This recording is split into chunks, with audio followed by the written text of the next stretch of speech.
Hello, my name is George Harrison and I recently got into shooting on film.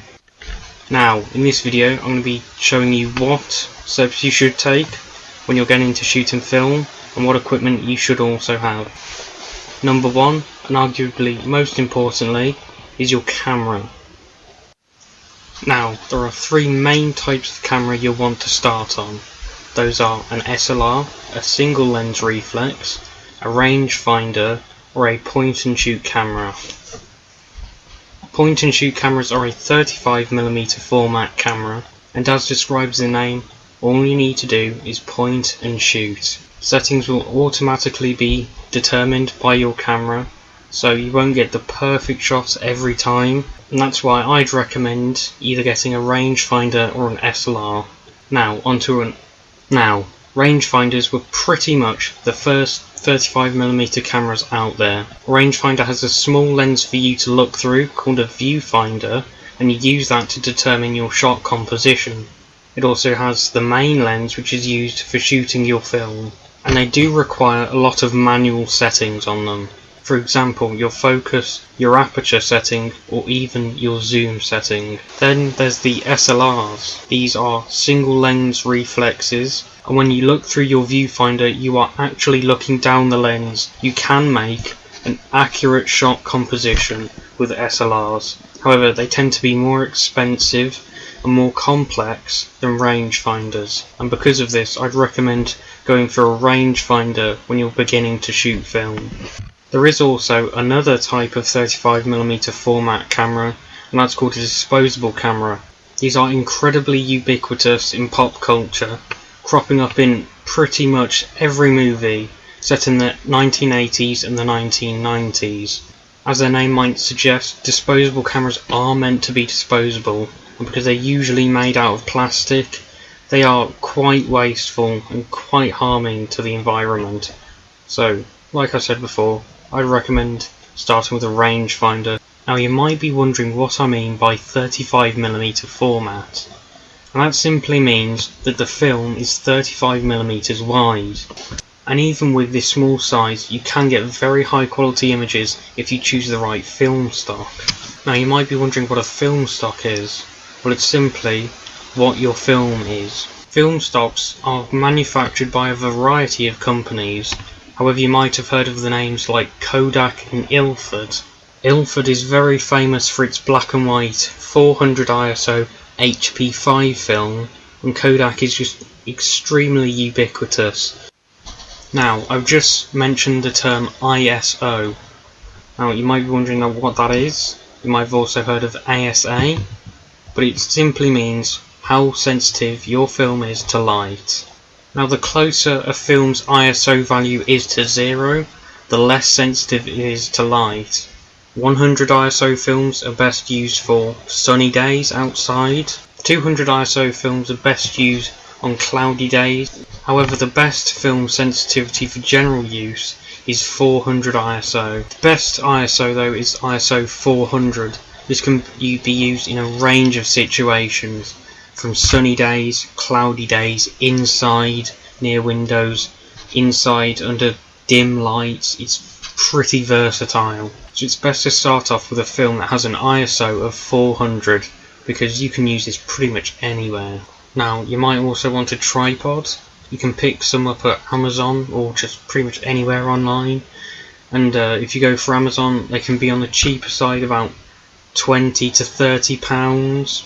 Now, if you're not going to Amazon for your tripod, they're probably a bit more stable, but they'll probably have a cost of over £50, probably about to 150 if you're going for some reasonably stable tripods.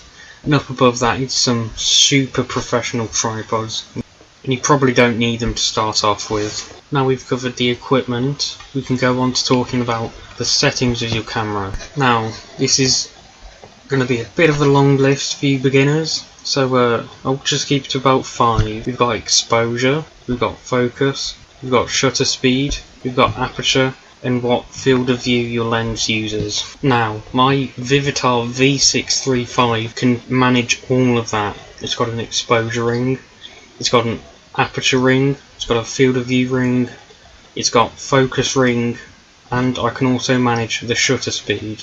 For beginners, you'll probably want to stay for your box speed. Now your box speed is just the ISO your film is made for. Now that will say that on the box and on the film canister as well. There's also the aperture ring, and the aperture ring controls how much light you let in, but also the depth of field. Now for those of you that don't know, if you were trying to focus on a large table, and on the middle of it there was a glass of water, but you wanted to get the whole table in focus, you'd have to go for a very, very small aperture. Usually apertures only go up to about 16, but the lens I have, it goes up to 22. However, this also has the downside of letting in less light. Now this is where shutter speed comes into play, because you can set your exposure up however you want, you can set your aperture up however you want. The exposure, the aperture setting and your shutter speed setting are all in a sort of battle with each other. Now imagine it being like this character creation setting from Fallout 4. If you want your character to be one thing and one thing only, you can set it to that thing, but it will obviously sacrifice the other two settings. And this is basically how exposure, aperture and shutter speed play into each other. It's a constant balancing game. Now if you're lucky, your camera will be able to do an automatic shutter speed setting. This means you can set your exposure up however you want, your aperture up however you want, and you can just let the computer inside your camera determine your shutter speeds. However, if you have a longer shutter speed, you'll get more blur as you're letting in more light for a longer time. Now we've got another essential part of your camera, your focusing ring. If you've got an SLR, you can just look through your viewfinder and you'll be able to immediately see how the focus looks. However, if you've got a rangefinder, it's going to take a bit of guesswork. However, when I use my rangefinder, I don't tend to get too many bad results, at least regarding focus. As long as you just set it to approximately the right distance, it will take a very good picture. Now that you've got all that information, you'll probably want to know how to learn how to load your camera. Before we start this segment, I need you to remember film is light sensitive. Any light that hits the film is permanently on that film. You cannot remove it, you cannot change it. Now if you're loading your camera, you should probably sit in the shade or in a dimly lit space, as you won't be letting too much light into your camera and onto your film. First, begin by inserting your film canister into your camera.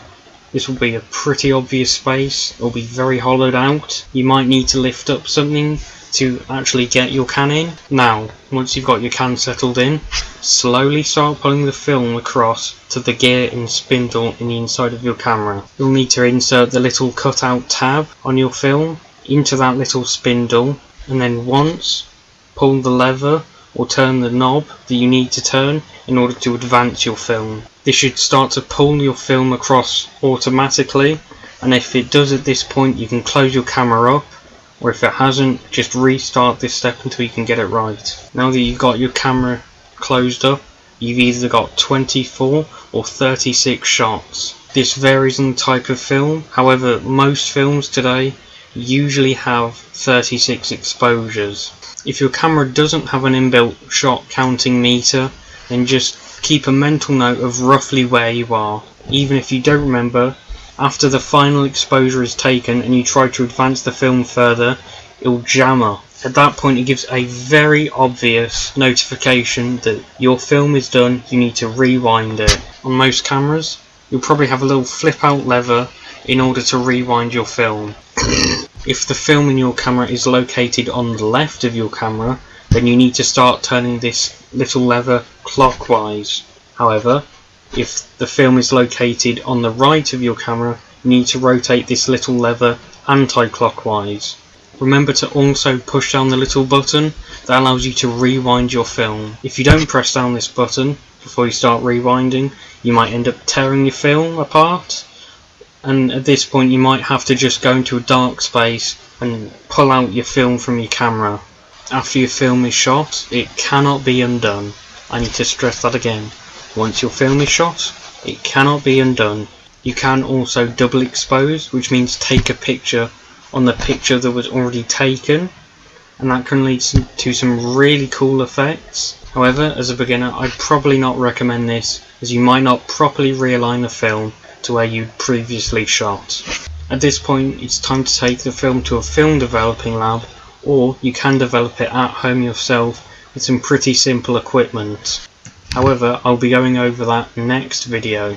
However, for the time being, I hope you enjoyed this video, and I hope you'll like, subscribe, and come back for more. Thank you for watching. This has been Discovering Film. Goodbye.